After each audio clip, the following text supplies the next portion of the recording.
Hello everyone, welcome to Focus Study Centre. आज आपको हम बताएंगे क्लास 10 का जो मैथ चैप्टर 14 है यानी कि प्रायिकता। इस चैप्टर से हम आपको बोर्ड एग्जाम 2026 के लिए मोस्ट इंपॉर्टेंट क्वेश्चन बताएंगे। तो इसमें आपको देर न करते हुए देखिए, मैं आपको कुछ गिने चुने क्वेश्चन ही कराऊंगा जो बोर्ड एग्जाम में आप कर सकते हैं और आ भी सकता है। तो देखिए, पहले मैं आपको कुछ कंडीशन बता देता हूँ। देखिए, आपसे पूछता है बोर्ड एग्जाम के पेपर में क्या पूछ लेता है, कहता है कि निश्चित घटना की प्रायिकता कितनी होती है। तो निश्चित घटना की प्रायिकता कितना होती है?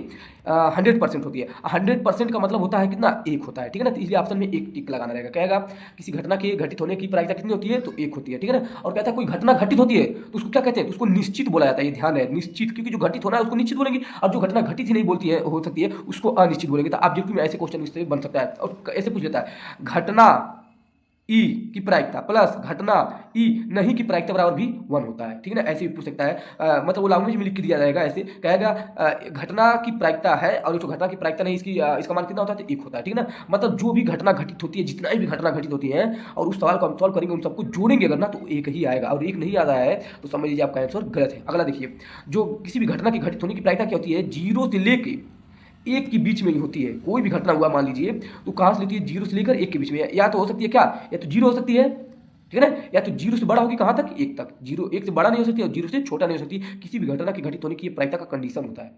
समझ में आ रहा है? क्या हो सकता है, मान लीजिए घटना को हमने मान लिया पी, मान लिया प्रोबेबिलिटी। ये क्या हो सकता है, 0 से बड़ा हो, 0 के बराबर हो सकता है। और क्या हो सकता है, 1 से छोटा या 1 के बराबर हो सकता है। ये है घटना की प्रायिकता की कंडीशन होती है, ठीक है। और देखिए, मैं आपको एक फार्मूला बता रहा हूँ। बोलता है कि प्रतिदृष्टि किसको बोलते हैं, तो उसको बोला था सैंपल। तो सैंपल कहीं भी मैं अगर मैं एस लिखूंगा ना, तो इसका मतलब सैंपल होता है, ठीक है ना। सैंपल मतलब होता है प्रतिदृष्टि। इसका मतलब ये होता है कि क्या दिया गया है उसी को जब लिख देते हैं उसको बोलते हैं प्रतिदृष्टि। इसका फार्मूला देखिए, एक होता है किसी भी प्रायिकता का अगर सवाल लगाना है तो हम लिखेंगे किसी भी घटना की। तो मान लीजिए घटना ई की प्रायिकता अगर हमको निकालना है तो लिखेंगे क्या, इसका फार्मूला होता है अनुकूल अनुकूल अनुकूल परिणाम बटे में होता है कुल परिणाम, कुल परिणाम, परिणाम, ठीक है ना। ये होता है क्या, प्रायिकता की कंडीशन। अब देखिए, इससे फार्मूला जो है सब सवाल इसी सॉल्व हो जाएगा। ज़्यादातर हम यही फार्मूला यूज करेंगे। ये भी होता है, देखिए ये भी होता है, ये भी होता है। यहाँ मान लीजिए इसका मान दिया है, इसका मान नहीं देना है, दिया है तो इसको इसका मान दिया तो इसको इधर कर ट्रांसफर करके इसका मान निकाल लेंगे। ऐसे भी इस सवाल से भी लगा सकते हैं, इससे भी लगेंगे, दोनों से आंसर आएगा। लेकिन मैं ज़्यादातर ये यूज करूँगा। ये क्यों, अभी इस टाइप का सवाल यूज किया हूँ, लेकिन मैं वहाँ इसको नहीं यूज करूँगा, इसको यूज करूँगा और बताऊँगा क्यों, ठीक है ना। तो देखिए, अनुकूल का मतलब ये होता है कि कुल का मतलब ये होता है जितना कुछ दिया है, जितना सैंपल दिया, वो सब कहाँ रहेगा, नीचे रहेगा। और उसमें से किसकी प्रायिकता ज्ञात करने के लिए कह रहा है, वो ऊपर रहेगा। ये है फार्मूला, ठीक है ना। क्या कहूँ, जो सैंपल दिया रहेगा वो पूरा नीचे रहेगा और जिसका मान हमको निकालना रहेगा, जो कहेगा वो हम ऊपर रखेंगे, ठीक है ना। तो चलिए आपको क्वेश्चन कराते हैं और इतनी बातें आपको ध्यान रखनी है। तो चलिए देखिए क्या है, कहता पहले कि एक थैले में 3 लाल और 5 काली गेंद है। इस थैले में से एक गेंद यादृच्छिक निकाली जाती है। इसकी प्रायिकता है कि लाल हो और लाल नहीं हो। तो देखिए, ये क्या बोला है कि एक थैला है, ठीक है ना। मैं आपको समझा रहा हूँ अच्छे तरीके से। अब देखिए, देखिए ये क्या है, ये एक थैला है, एक थैला है। इसमें कह रहा है 3 क्या है, रेड है, और क्या बोला है 5 क्या है, ब्लैक है, गेंद है। और इसमें बिना देखे उखे मैं क्या करता हूँ, इसमें हाथ डाल देता हूँ, ठीक है ना। हाथ डाल के इसमें से गेंद निकाला और यादृच्छिक मतलब होता है बिना देखे हाथ इसमें डाल के निकालना है। तो कह रहा है जब निकाली गई गेंद की क्या प्रायिकता है कि वो लाल ही हो। इसकी कितनी संभावना हो सकती है कि वो क्या हो, लाल हो। तो देखिए, पहले हम क्या लिखेंगे, यहाँ लिखेंगे लाल गेंद कितना है 3, काली गेंद कितना है 5, कुल गेंद कितना हो गया 8। इसी को बोलते हैं सिंपल इस पे, ठीक है।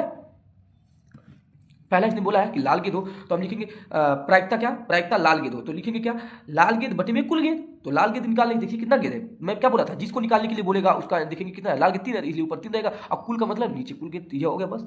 और देखिए, अगर इस टाइप का सवाल आ गया ना, अब देखिए कहा है कि दूसरा कहा है कि लाल नहीं होती। देखिए लाल नहीं होती, इतना लगाते लगाते लगाते गए हैं। यहाँ पर देखिए, एक घटना ई की प्रायिकता घटना ई की नहीं प्रायिकता बराबर 1 होता है। तो लाल गेंद है, दूसरा लाल गेंद नहीं है, तो हमको लाल गेंद का आंसर पता है 3 बटा इतना, और इसको ऐसे ही रहेंगे, इसका मान ज्ञात करना बराबर। ये प्लस में उधर जाएगा तो माइनस में हो गया, तो 8 के 9 8, 8 में से 3 जाएगा कितना 5 बटा 8 गया। देखिए कितना लॉन्ग गया, लेकिन मैं इसका ट्रिक बता रहा हूँ। देखिए क्या है, उसने बोला है क्या, प्रायिकता लाल गेंद, लाल गेंद नहीं, लाल गेंद नहीं, तो लाल गेंद नहीं। तो देखिए लाल गेंद की नहीं है तो इसका मतलब 3 तो लाल गेंद है और लाल गेंद नहीं है कितने 5, तो क्या होगा ऊपर 5 होगा और नीचे कुल गेंद 8। देखिए कितना फटाक से आंसर आ गया। अब देखिए इतना लंबा करते गए तब वो 5 बटा 8 है। इसलिए मैं यही सजेस्ट करूंगा कि इसी को आप यूज करिएगा। अनुकूल परिणाम बटे कुल परिणाम फार्मूला लिख दीजिएगा, जो मैं आपको अभी बताया हूँ। अनुकूल यहाँ फार्मूला लिख दे रहा हूँ। किसी भी चीज़ की प्रायिकता जो होती है वो होती है अनुकूल, अनुकूल परिणाम बटे में कुल परिणाम। ये होता है फार्मूला। आप इसी फार्मूले के लिख देंगे जब यूज करेंगे तब, ठीक है ना। इसी फार्मूले से पूरा सवाल लगाएंगे, वरना इस तरह लगाएंगे थोड़ा लॉन्ग हो जाएगा और मेथड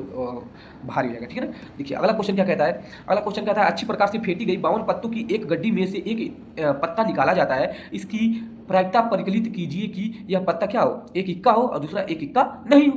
तो देखिए पहले आप जान लीजिए 52 पत्ते होते हैं, 52 पत्ते में 4 इक्का होते हैं, ठीक है ना, आपको याद रखना। देखिए ताश उस नहीं खेलता हूँ, लेकिन इतना तो पढ़ाने की वजह से हम इतना जानते हैं, ठीक है ना। तो ये क्या होता है, इसमें 52 पत्ते होते हैं, 52 पत्ते में 26 जो होते हैं काले होते हैं और 26 जो होते हैं लाल होते हैं, और पूरे पत्ते में 52 पत्ते में 4 क्या होते हैं, इक्का होते हैं। हमको इक्का की बात किया है, इसलिए मैं इक्का ही क्या करूंगा, इक्का की बात करूंगा, ठीक है ना। तो परिकलित करना पहला इक्का हो, जैसे वो नहीं था एक लाल हो लाल नहीं हो, इसे कह रहा है इक्का और एक इक्का नहीं हो, तो सेम मैथ लगाएंगे। तो देखिए पहले क्या करेंगे, कुल टेम्पर स्पेस हमको कितना दे दिया 52, और कहा इक्का निकालेंगे, इक्का कितने होते हैं 4, तो इसलिए लिखेंगे इक्का की संख्या बराबर 4 और कुल पत्ते बराबर कितने 52। अब हमको देखिए फार्मूला लगाएंगे, तो देखिए क्या आएगा आंसर। देखिए एक गड्डी में 4 इक्का होते हैं, तो देखिए और कुल परिणाम कितना है 52 है, अनुकूल परिणाम कितना है 4, वही जो इक्का उसी को अनुकूल परिणाम बोलते हैं। तो हम जानते हैं इक्का का पत्ता की प्रायिकता बराबर कितना हो जाएगा, फार्मूला आपको बताया वो याद रखना है, मैं नहीं लिखा हूं लेकिन आपको लिखना है, ठीक है ना। एक बार और लिख दे रहा हूं इस पे भी, ये जो है ई लिख रहा हूं, इस ई की जगह जिसका चीज लिखेंगे उसी का मान लिख देंगे। इसका फार्मूला क्या होता है,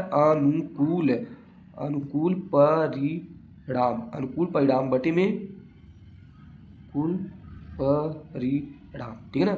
अब कुल परिणाम 52 है, तो देखिए इसलिए 52 लिखा गया, और अनुकूल परिणाम 4 है, 4 तो दोनों जो होते हैं 4 के भाग मतलब 4 से डिवाइड हो जाते हैं। तो जब 4 को इसको इससे 4 से भाग देंगे तो 4 के 4, इसको 4 से भागेंगे, तेरे चौको 52 इसलिए 13 आ गया। तो इक्के की प्रायिकता का जो मतलब उसकी संभावना जो है आने की 1/13 में से 1 है, सॉरी 1/13 है, और एक इक्का नहीं होगा, एक इक्का नहीं होगा। तो देखिए ये सवाल जो है ऐसे भी लग सकता है, जो अभी आपको बताएं इक्का प्रायिकता और इक्का नहीं की प्रायिकता बराबर 1 होता है। इक्का नहीं की प्रायिकता हमको ज्ञात करना, इक्का की प्रायिकता दिया तो इसको उधर कर दूंगा तो माइनस में हो जाएगा, ये 1 माइनस इसका मान 1/13 आया है, 13 का नाम 13, 13 में से जाएगा तो आएगा 12/13। और अगर आप ऐसे नहीं लगाना चाहते हैं तो इक्का नहीं है, तो देखिए क्या करेंगे, प्रायिकता इक्का नहीं की प्रायिकता कुल परिणाम। अब देखिए क्योंकि 52 पत्ते होते हैं, जब 52 पत्ते में से 4 इक्का है तो इसका मतलब इसमें से 4 घटा देंगे तो 48 बचेगा ना, यानी 48 पत्तों में इक्का नहीं है। अब बटे में कुल परिणाम, अब आपको पता है कि 4 से इसमें भाग देंगे, काट के छोटा कर देते हैं जो कठिन आएगा, तो 4 का नाम 4, इसमें 4 से 4 दूना 8, इसमें 4 से 4 का नाम 4, एक हासिल इसको देगा तो 12 हो जाएगा, तो 4 या 12 इतना आएगा। थोड़ा देखिए यहाँ भी आया है, तो थोड़ा सा मैथड ये लॉन्ग पड़ जाता है, लेकिन वो बहुत ही आसान है और गलत भी होने की संभावना कम रहती है, ठीक है ना।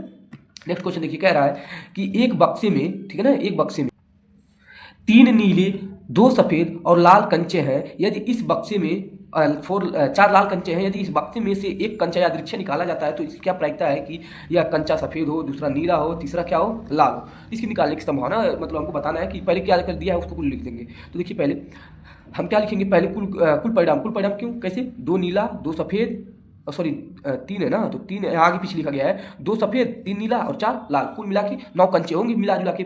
और सफेद कंचा आने की प्रायिकता यानी W है, इसको व्हाइट लिख देंगे, ये क्योंकि सफेद है ना, सफेद व्हाइट बोलते हैं इसलिए व्हाइट। अब देखिए यहाँ पर अनुकूल परिणाम कितना है, क्योंकि सफेद की बात किया है, सफेद कितना है 2 है, इसलिए सफेद को 2 लिखा गया। अब देखिए व्हाइट आने की प्रायिकता कितना है, कुल परिणाम रहेगा नीचे, पहले कुल परिणाम नीचे लिख दीजिए। अब देखिए उसने किसकी बात किया है, W की नहीं, मतलब व्हाइट निकालने के लिए व्हाइट कितना है 2 ही ना, ऊपर 2 हो जाएगा, बस हो गया इतना ये है। इसमें नीला निकालने के लिए कहा है, देखिए कुल परिणाम तो 9 है, नीला कंचा आने की प्रायिकता, नीला को ब्लू बोलते हैं इसलिए B लिखा गया, अनुकूल परिणाम यानी देखिए नीला कितने कंचे है, तो नीला 3 कंचे इसलिए क्या अनुकूल परिणाम 3 हो गया। अब ब्लू आने की प्रायिकता क्या है, नीचे तो 9 रहेगा, ऊपर ब्लू आ रहा है तो 3 है, तो 3 इसमें दोनों 3 के पाने वाले 3 का 3 3 का 9 हो गया। लास्ट देखिए क्या है, लाल आना है, तो देखिए कुल परिणाम तो 9 है, लाल आने की प्रायिकता क्या है रेड, इसलिए R लिखा गया है। अनुकूल परिणाम यानी रेड देखिए कितना है 4 है, इसलिए अनुकूल परिणाम 4 लिखा गया। रेड आने की प्रायिकता क्या है, बटे में 9 रहेगा ही, और ऊपर क्या होगा क्योंकि लाल है तो लाल 4/9, और इन सबको जोड़ेंगे तो एक ही आएगा आंसर, ये कंडीशन फिक्स है, ठीक है ना। चलिए नेक्स्ट क्वेश्चन देखते हैं, ये इस चैप्टर का लास्ट क्वेश्चन भी है जो इंपॉर्टेंट की कैटेगरी में रखा गया है, ठीक है ना। देखिए कहा गया है कि एक पासे को एक बार फेंका जाता है, निम्नलिखित को प्राप्त करने की प्रायिकता ज्ञात कीजिए। पहला क्या ज्ञात करना है कि पासा भी बता दे रहा हूँ क्या होता है, देखिए अभाज्य संख्या हो, दूसरा क्या है कि 2 और 6 के बीच स्थित हो, तीसरा क्या ज्ञात करना है विषम संख्या हो, ठीक है ना। पासा जो होता है लीडो जो होता है ना उसी को बोलते हैं। तो लीडो देखिए ये पासे को एक बार फेंकने पर कुल परिणाम कितना होता है, 1 2 3 4 5 6 हो सकते हैं क्योंकि ये लीडो होते हैं। तो देखिए अभाज्य संख्या का मतलब ये होता है जो सिर्फ एक के अलावा और किसी से डिवाइड ना हो, तो एक के अलावा किसी और से डिवाइड ना होने वाली अभाज्य संख्या कौन सी है, तो देखिए अभाज्य से होने वाली संख्या 1 2 हो सकता है, 3 हो सकता है और 5 हो सकता है, क्योंकि देखिए 2 भी एक क्या है अभाज्य संख्या, सम अभाज्य संख्या इसको बोला जाता है।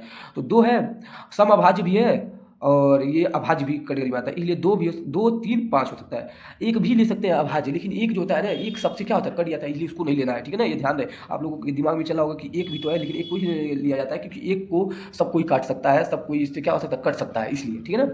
तो 2 जो होगा तो 2 से जब देखा जाएगा तो 2 3 5 ही है, यानी कुल संख्या 3 है। तो हम जानते हैं कि अभाज्य संख्या आने की प्रायिकता क्या है, कुल कितना है 6 है, तो 6 नीचे रहेगा, और जो हमको अभाज्य संख्या वाला अभाज्य संख्या 3 रहती है इसलिए 3 ऊपर रहेगा, तो 3/6 काटेंगे 3/2 आ जाएगा। अगले देखिए 2 और 6 के बीच स्थित हो, देखिए 2 और 6 के बीच में 3 4 और 5 है, ये 3 4 5 ये भी तो 3 संख्या है, इनका भी जब परिणाम निकालेंगे तो लिखेंगे 2 और 6 के बीच स्थित कोई संख्या की प्रायिकता बराबर क्या हो जाएगा, देखिए तो 3 अब बटे में क्योंकि कुल परिणाम 6 रखा ना, ये तो 6, इसको भी काटेंगे तो बटा 2 आएगा। अब देखिए विषम संख्या की प्रायिकता क्या है, तो देखिए विषम संख्या की जो प्रायिकता है, तो विषम संख्या में 1 आता है, ठीक है ना, ये है विषम संख्या में 3 5 होता है, क्योंकि दिया अभी भी तो 3 संख्या है, इसका भी निकालेंगे तो प्रायिकता जब इसका निकालेंगे विषम संख्या की प्रायिकता, तो कुल विषम संख्या बटे कुल परिणाम, तो देखिए विषम संख्या 3 है और परिणाम तो 6 है, इसको भी काटेंगे 1 बटा 2 आएगा, सबको जब जोड़ेंगे तो आंसर 1 आएगा। तो ये था इस चैप्टर का लास्ट क्वेश्चन, और ये आपको चैप्टर पूरा खत्म कर दिया गया है। लास्ट में मैं आपको महामैराथन का एक बैच लेकर, सॉरी, लास्ट में मैं आपको महामैराथन का एक वीडियो बना दूंगा, जिसमें सारे टॉपिक को एक ही वीडियो में आ जाएगा, जिससे आप एक ही दिन में तैयारी कर सकते हैं, ठीक है।